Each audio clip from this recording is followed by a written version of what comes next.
संघर्ष ये कहानी है एक व्यक्ति की जिन्होंने गरीबी से निकलकर अपने जीवन में एक बड़ा मुकाम हासिल किया है। वह आज एक सफल व्यक्तित्व के रूप में हमारे सामने है और लोगों को अपने मोटिवेशनल सेमिनार से जागरूक कर रहे हैं।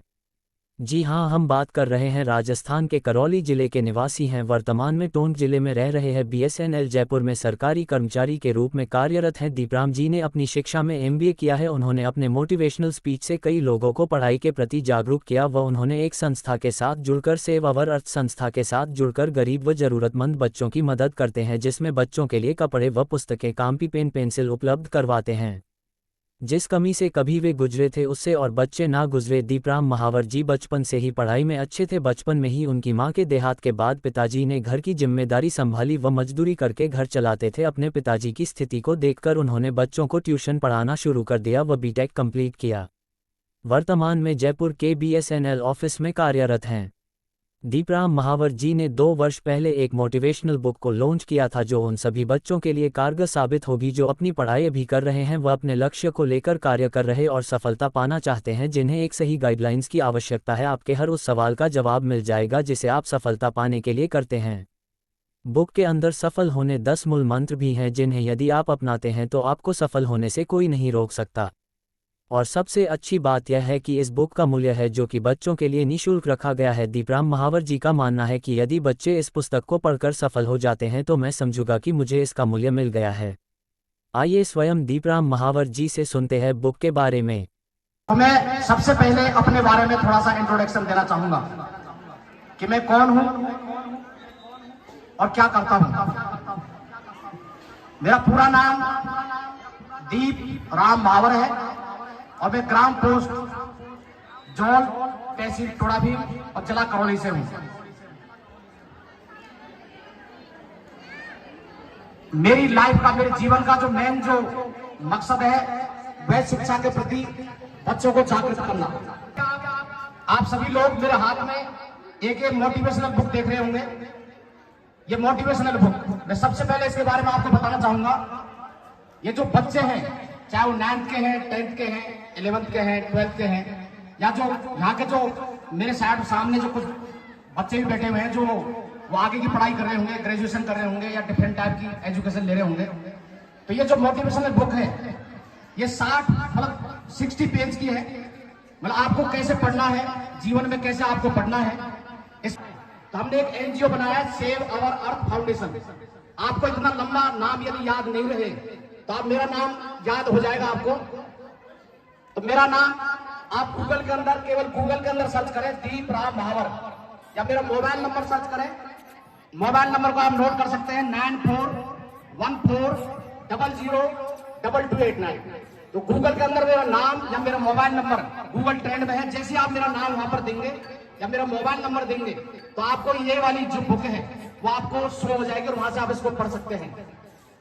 तो देखिए, जिंदगी के अंदर कोई भी क्षण, कोई भी घटना, कोई भी कहानी आपकी जिंदगी को बदल सकती है। और मैं आपको एक बात बता दूं, कई बार ये बच्चे सोचते हैं कि हम गरीबी में पैदा हुए हैं, मेरे पिताजी मजदूरी करते हैं, मैं अपनी जिंदगी में कुछ नहीं कर सकता। और मैं गांव में पैदा हुआ हूं तो मैं गांव के अंदर अच्छी सुविधाएं नहीं है, और मैं यदि शहर में होता तो वहां पर अच्छे स्कूल में पढ़ता। ऐसा आपको नहीं सोचना चाहिए। मैं एक छोटे से गांव का ही रहने वाला हूं, ग्राम पोस्ट जोल, तहसील टोड़ाभीम और जिला करौली। तो देखिए, मैं भी बहुत ही गरीबी में पैदा हुआ। सबसे पहले मैं आपको थोड़ा सा मेरे बारे में बताना चाहूंगा कि कई बच्चे सोचते हैं कि मेरे पिताजी मजदूरी करते हैं, ग्रामीण परिवेश में है, तो मैं आगे जीवन में नहीं बढ़ सकता। तो मैं अपने बारे में यदि आपको बताऊंगा तो मैं पूरा यदि आपको बताऊंगा मेरे बारे में कि मैंने अपने जीवन के अंदर कितने कष्ट पाए हैं, कितना संकट मैंने झेला है, यदि आपको मैं अपने बारे में पूरी यदि बताऊंगा तो आप जितने भी दर्शक दीर्घाओं जितने भी लोग बैठे हुए हैं, मैं दावे के साथ कह सकता हूं कि आपकी आंखों में आंसू आ जाएंगे। तो कहने का मतलब यह है कि हम जिंदगी में, कि मैं गरीबी में पैदा हुआ, सही मुझे एजुकेशन नहीं है, तो मैं आपको ये बात बता दूं, यदि कोई भी बच्चा, कोई भी स्टूडेंट यदि ये ठान ले, ये संकल्प ले ले, यदि कोई भी टारगेट बना ले कि मुझे जीवन में आगे बढ़ना है, तो उसको आगे बढ़ने से कोई भी नहीं रोक सकता। तो मैं आपको देखिए कि जब मैं 4 साल का था तो मेरी माँ का स्वर्गवास हो गया। देखिए, ईश्वर के बाद यदि कोई है तो वह है माँ। माँ ईश्वर का साक्षात रूप होती है। अब आप जानते हैं कि बिन माँ का बच्चा जीवन में आगे कैसे बढ़ सकता है। तो हम बहुत ही गरीबी में पैदा हुए, तो किसी सज्जन से हमसे बोल दिया कि आप आगे कैसे बढ़ेंगे, आप आगे कैसे बढ़ेंगे, तो आप कोई काम धंधा सीख लीजिए। तो किसी ने हमसे कहा, तो वहां पर हमारे कोई सज्जन थे, तो वहां पर वो सिलाई का काम करते थे। तो देखिए कि मैंने तीसरी क्लास से लेकर और 10वीं तक गांव के अंदर सिलाई का काम सीखा, क्योंकि बैकअप, क्योंकि गरीबी के अंदर हम आगे नहीं बढ़ सकते थे। तो तीसरी से लेकर मैंने 10वीं का भी अंदाजा लगा सकते हैं कि हम पढ़ाई भी करते थे और सिलाई का काम भी हम सीखते थे। तो मैं, कोई भी बच्चा हो, उसमें सबसे ज्यादा जो इफेक्ट है उसके पेरेंट्स का पड़ता है, उसके दोस्तों को पड़ता है और गुरुजनों को पड़ता है। तो देखिए मेरे जो पिताजी वो मजदूरी करते थे, ज्यादा पढ़े लिखे नहीं थे और माँ का स्वर्गवास हो गया। तो दूसरा जो इफेक्ट है, जो सबसे ज्यादा जो इफेक्ट पड़ता है वो गुरुजनों का। मैं इस मंच के माध्यम से मैं सभी गुरुजनों के प्रणाम करता हूं, उनको नमन करता हूं कि आज मैं मेरे महान गुरुजनों की वजह से आपके समकक्ष यहां पर खड़ा हुआ हूं। तो देखिए कोई भी जो गुरुजन है बच्चे की लाइफ को कैसे बदल सकता है। तो हमारे गुरुजी थे परम आदरणीय सम्मानित श्री द्वारका प्रसाद अवस्थी जी। तो उन्होंने हमारी टैलेंट को पहचाना। आपको सरप्राइज होगा कि हम सिलाई का काम करते हुए भी हमारे क्लास के अंदर हम हमेशा, मेरी फर्स्ट या सेकंड पोजीशन आती थी, फर्स्ट या सेकंड पोजीशन, और हमारे 98 या 99% क्लास के अंदर आते थे। एक वाकया मुझे अच्छे ढंग से याद है कि मेरे मैथ्स के अंदर 50 में से 49.5 नंबर आए। कितने नंबर आए? 49.5, 49.50। तो हमारे जो गुरुजी थे, मैंने उनसे कहा कि सर मुझे आप बताइए कि मेरा आधा नंबर कहाँ कटा। तो उन्होंने बताया कि आपका आधा नंबर यहाँ कटा। तो हमारे द्वारका प्रसाद जी ने आपसे कहा कि बेटा आप गरीब हो, आगे जिंदगी में आप कैसे बढ़ोगे, तो आप ऐसा करना, आगे जाके आप साइंस ले लेना और बच्चों को पढ़ाना और खुद पढ़ना।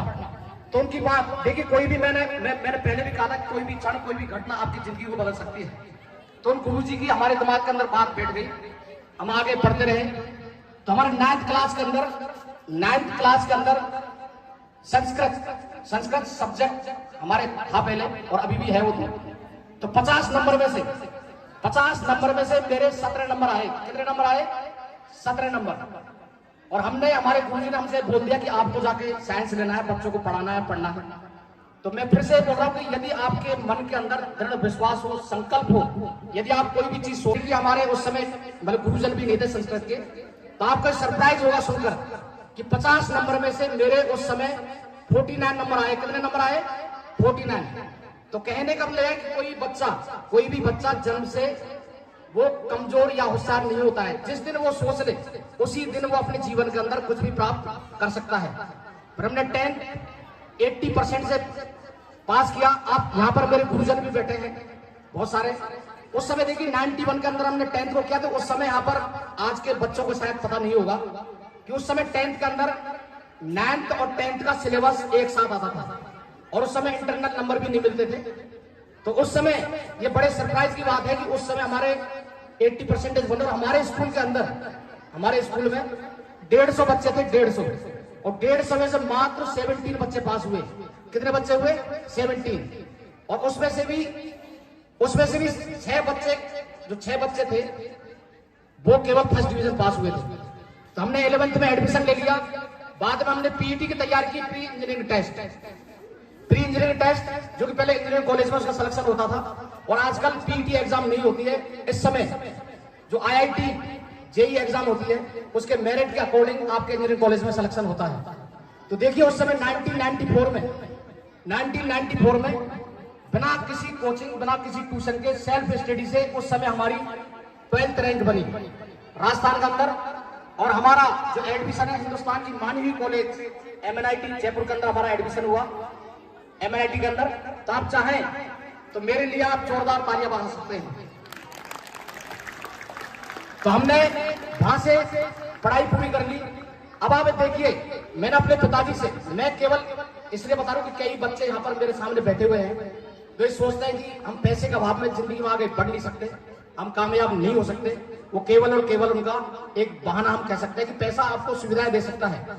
आप इस चीज को नोट करिए, यदि पैसे से ही आदमी जीवन में सफल होगा या अच्छे स्कूल से, जो नामी गिरामी स्कूल होते हैं बड़े बड़े शहरों के अंदर, या अमीर ही किसी सफलता का यदि पैमाना है, तो सारे के सारे अमीर जो है उनके बच्चे आईएएस या आईपीएस आईएफएस वो बनते, ऐसा नहीं है।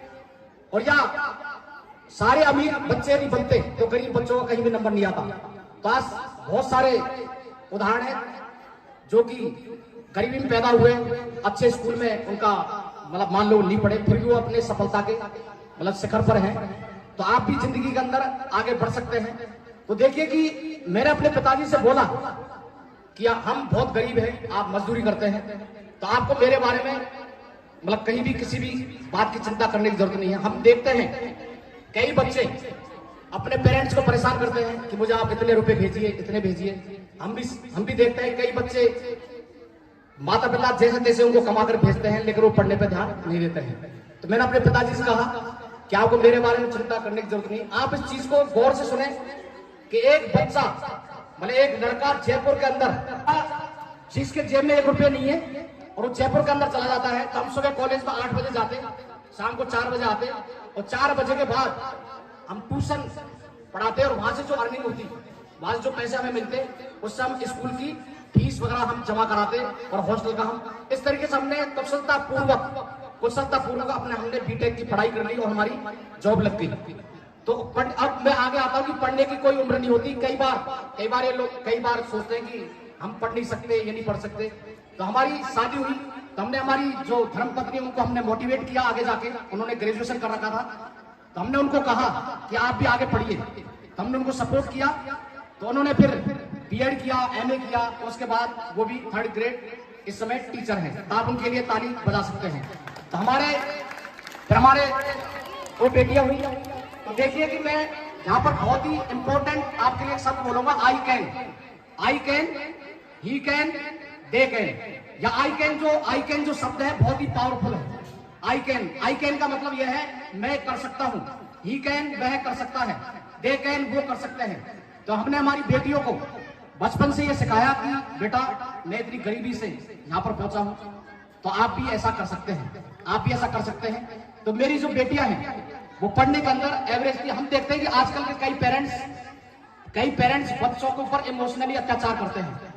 इमोशनली अत्याचार जिसको बोलते हैं कि उसके इतने नंबर आए, तेरे इतने क्यों नहीं आए। तो मेरी बेटियां पढ़ने में बहुत ज्यादा इंटेलिजेंट नहीं थी, लेकिन हम लोग को धीरे धीरे उनको हमने मोटिवेट किया।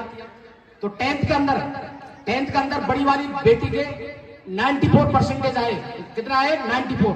और 12th के अंदर उसके 95% आए, जबकि 9th के अंदर उसके लगभग 70% आए। ऐसे ही जो छोटी बेटी है उसके 10th के अंदर 93% आए और 12th के अंदर उसके 95% आए। तो आप दोनों बेटियों को लिए आप दिल और मन से तालियां बजा सकते हैं।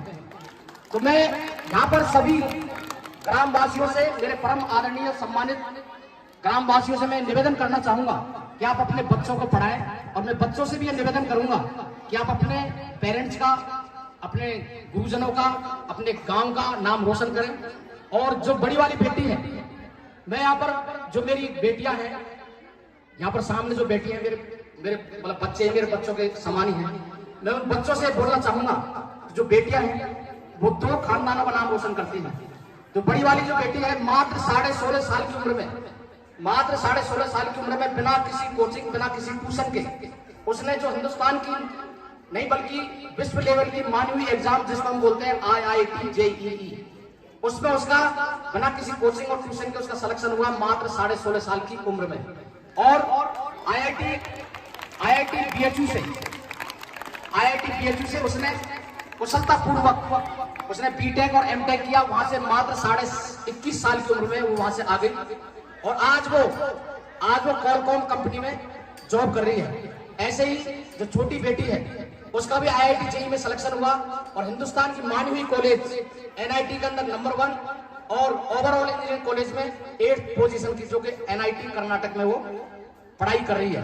तो आप दिल और मन से आप मेरी दोनों बेटियों के लिए ताली बजा सकते हैं और उसकी मां के लिए भी आप ताली बजा सकते हैं। तो मैंने आपको मेरे बारे में थोड़ा सा आपको इंट्रोडक्शन दिया। तो यहाँ पर देखिए, कोई भी क्षण, कोई भी घटना, मेरी जो स्पीच है वो बहुत मतलब मैं कई कई घंटे तक बोल सकता हूँ, लेकिन हम एक टाइम में ज्यादा नहीं बोल सकते। मैं यहाँ पर कुछ आपको उदाहरण देना चाहूंगा कि कोई भी, मैं फिर से मैं रिपीट करूंगा, कोई भी क्षण, कोई भी घटना, गुमसुम बैठी हुई थी वो बच्ची। तो उस कलेक्टर महोदय ने पूछा कि बेटा आप ऐसे गुमसुम कैसे बैठे हैं? तो कलेक्टर उस बच्ची ने उससे बोला, देखिए इस उम्र में बच्चे, कई बच्चे शैतान होते हैं तो एक दूसरे को क्रिटिसाइज भी करते हैं, हमें ऐसा नहीं करना चाहिए। मैं इस बच्चों से हमेशा निवेदन करूंगा, हर जगह मैं बोलता हूँ कि बच्चों को हमेशा केयरिंग होना चाहिए। केयरिंग का मतलब दूसरों की परवाह करनी चाहिए उनको, मतलब किसी को भी ऐसे चढ़ाना नहीं चाहिए, उनकी मतलब परवाह करनी चाहिए। तो उस बच्ची ने कहा कि सर मुझे सारे के सारे बच्चे मुझे चढ़ाते हैं, मुझे नाटी नाटी कहकर पुकारते हैं और मुझे मतलब क्रिटिसाइज करते हैं। उस बच्ची का जो हाइट है मात्र 3.25 फीट थी। उस बच्ची का नाम था आरती डोगरा। आप चाहे तो गूगल के अंदर उसको सर्च कर सकते हैं, तो देखिए शब्दों का कितना असर पड़ता है। जैसे कि हमारे जो गुरुजी थे द्वारका प्रसाद अवस्थी जी, उनका असर पड़ा। तो कलेक्टर महोदय ने उस बच्ची से कहा कि बस इतनी सी बात, आप इतनी सी बात को लेकर अपने दिमाग के अंदर आप इसको आपने बैठा रखा है। उस बच्ची को उन्होंने मोटिवेट किया। उस बच्ची से कहा कि आप जीवन के अंदर कुछ ऐसा करके बता दीजिए जिससे कि यही बच्चे आपको सलाम करें, आपको नमस्कार करें, आपको सलूट करें। तो ये इतनी सी बात उस बच्ची के दिमाग में बैठ गई और आरती डोगरा वो IAS के अंदर सिलेक्शन उसका हो गया और वो राजस्थान कैडर के अंदर ही जॉब कर रही है। आप चाहे तो उसको आप गूगल में सर्च कर सकते हैं। ऐसे ही मैं यहाँ पर ये रियलिस्टिक वास्तविक एग्जाम्पल है जो कि आप गूगल के अंदर भी आप सर्च कर सकते हैं। तो ऐसे ही नाम है एरा सिंगल, उसका भी आप गूगल में सर्च कर सकते हैं। जैसे ही आप उसको, वो मोर देन 80% मतलब बॉडी से मोर देन 80% दिव्यांग है। एक स्पेशल शब्द भारत सरकार ने यूज किया है जो कि मतलब बॉडी से वो डिसेबल्ड है, जिनका दिव्यांग 80%। तो वो देखिए कि बच्ची ऐसे ही मासूम सी बैठी हुई है, उदास बैठी हुई है। तो वहां पर कोई अतिथि आए थे, तो उस अतिथि ने उनसे फिर पूछा, उस बच्ची से पूछा कि बेटे आप ऐसे कैसे बैठे हुए हैं? तो उन्होंने कहा कि सारे बच्चे मुझे क्रिटिसाइज करते हैं, मुझे चढ़ाते हैं। तो उन्होंने वही शब्द बोले जो कि जैसे कि उनको बोला था कि बस इतनी सी बात। तो उस बच्ची ने भी तैयारी की आगे जाके और वो बच्ची भी IAS ऑफिसर बन गई। तो आप उनके लिए भी आप ताली बजा सकते हैं। ऐसे ही देखिए, कोई भी घटना, कोई भी स्थिति आपके जीवन को बदल सकती है। मैं 2 उदाहरण और देके अपने शब्दों को यहाँ पर विराम देना चाहूंगा। तो देखिए, एक बार ऐसे ही हिमाचल प्रदेश के अंदर एक माँ और बेटी मतलब बस के अंदर सफर कर रहे होते हैं, बस के अंदर। तो वहां पर देखिए आजकल सब जगह मंचले मिल जाते हैं जो कि कुछ असामाजिक तत्व भी होते हैं। तो आप बस के अंदर उस जो छोटी सी बच्ची थी, 9-10 साल की बच्ची, उसकी माँ को कोई जो मंचला है जो कि असामाजिक तत्व है, उस बच्ची की माँ को छेड़ रहा था वो। तो उन्होंने ऑब्जेक्शन उठाया। तो उस जो मंचले जो आदमी था उसने उन दोनों से बोला, तो उसने पूछा कि डीसी, मासूम सी बच्ची है, उसने उससे पूछा कि डीसी क्या है? तो उसकी माँ ने बोला कि बेटा डीसी का मतलब डिस्ट्रिक्ट कलेक्टर। तो उस बच्ची ने पूछा कि डीसी क्या करता है, कौन नहीं है? तो उसकी माँ ने कहा कि डीसी वो शख्सियत है जो कि ऐसे जो मन चले हैं उनको सलाखों के, जेल की सलाखों के पीछे भेज देता है। देखिए, मैं आपसे कहना चाह रहा हूँ कि कोई भी बच्चा जन्म से होशियार या कमजोर नहीं होता है। उस बच्ची के दिमाग में बैठ गया कि डीसी जो है ऐसे गुंडे मवाली जो मनचले हैं उनको जेल की सलाखों के पीछे भेजता है। तो उस बच्ची ने उसी दिन प्रण किया कि मुझे भी डीसी बनना है, और वो लड़की भी आगे जाके डीसी बन गई। ऐसे ही मैं एक उदाहरण और देना चाहूंगा कि यहाँ पर गांव में ज्यादातर लोग किसान होते हैं। ऐसे महाराष्ट्र की एक घटना है। तो वहां पर किसी किसान की जो जमीन है वो बांध के अंदर आ गई। तो उसके जो पापा है रोजाना मतलब पे जा रहे हैं। तो उसकी बेटी ने पूछा कि पापा आप रोज कहाँ जाते हैं? आप रोजाना कहाँ जाते हैं? तो उसके पापा ने कहा कि बेटा अपन की जो जमीन है वो बांध में आ गई, बांध। तो मैं मुआवजा लेने के लिए जाता था, मुआवजा के लिए मैं रोज चक्कर खा रहा हूँ ऐसे। तो उसकी बेटी ने कहा कि मुआवजा कौन देता है? तो उन्होंने कहा कि कलेक्टर ऑफिस से मुआवजा मिलता है। तो उस बच्ची ने भी उस दिन ये प्रण किया कि मुझे भी कलेक्टर बनना है। तो वो आगे जाके भी वो भी कलेक्टर बन गई। तो ये मेरे कुछ उदाहरण थे जो कि आपकी किसी की भी जिंदगी को बदल सकते हैं। और माँ वो शख्सियत है किसी की भी जिंदगी को बदल सकती है। लास्ट एंड फाइनल मैं आपको एक और स्टोरी सुनाना चाहूंगा, जो कि महाराष्ट्र के अंदर, आपने बंबई के अंदर एक, तो वहां पर झुग्गी झोपड़िया के अंदर एक माँ रहती थी। तो उस माँ का जो पति है वो स्वर्गवास सिधार गया, और उसके जो पेट में जो बच्चा था वो 3 महीने का गर्भ अवस्था में था। जब बच्चा पैदा हुआ तो लड़की पैदा हुई। तो देखिए, जो कई बार जो असामाजिक तत्व है वो सब जगह होते हैं। तो वहां पर कि काश, उस माँ ने कहा, काश मेरे 2 संतानें होती, काश मेरे 2 संतानें होती। और कई बार क्या होता है कि कच्ची बस्ती में बीमारी में बहुत लोग होते हैं, तो मेरे 2 संतान होती तो मैं एक को डॉक्टर बनाती और एक को मैं पुलिस वाला बनाती। अब मैं बच्चों से पूछना चाहूंगा कि क्या ये पॉसिबल है कि एक ही इंसान डॉक्टर या आईपीएस बन सकता है? आज आप बताइए क्या एक ही इंसान आईपीएस और डॉक्टर बन सकता है? उस माँ ने कहा कि काश मेरे 2 संतानें होती, तो एक को मैं पुलिस वाला बनाती और एक को मैं डॉक्टर बनाती। पुलिस वाला इसलिए बनाती क्योंकि जिससे कि गुंडों को सबक सिखा दे, और डॉक्टर इसलिए बनाती जिससे कि यहाँ बीमार लोगों का इलाज करा दे। तो देखिए, उस माँ का जुनून देखिए, उस बच्ची का जुनून देखिए। उसने मेहनत की और उस बच्ची का एमबीबीएस में सिलेक्शन हो गया और वो डॉक्टर बन गई। तो उसका एक ख्वाब पूरा हो गया, वो डॉक्टर बन गई। और उसके बाद उसने आईएएस की एग्जाम पास की तो वो कलेक्टर बन गई। तो कहने का मतलब एक ही इंसान ने 2 ख्वाब उसके पूरे कर दिए। तो कहने का मतलब यह है कि माँ चाहे किसी की भी जिंदगी बदल सकती है। तो जिंदगी बदलने में माँ, पेरेंट्स और गुरुजन और जो भी जिंदगी को बदल सकते हैं। तो मैंने आपका काफी यहाँ पर वक्त दिया, आपने मुझे यहाँ पर बुलाया, उसके लिए तहे दिल से धन्यवाद आपका, बहुत बहुत शुक्रिया। बातें तो बहुत है कहने के लिए, लेकिन यहाँ हम सारी बातें यहाँ पर कह नहीं सकता। मैं आपसे फिर से निवेदन करूंगा कि गूगल के अंदर आप मेरा नाम सर्च करें या मेरा मोबाइल नंबर सर्च करें, तो वहां पर मेरे यूट्यूब के अंदर बहुत सारे वीडियोज आपको वहां पर मिल जाएंगे, और मैं क्या करता हूँ क्या नहीं करता हूँ, बहुत सारी चीजें आपको वहां पर मिल जाएंगी। आपका फिर से धन्यवाद, शुक्रिया, थैंक यू।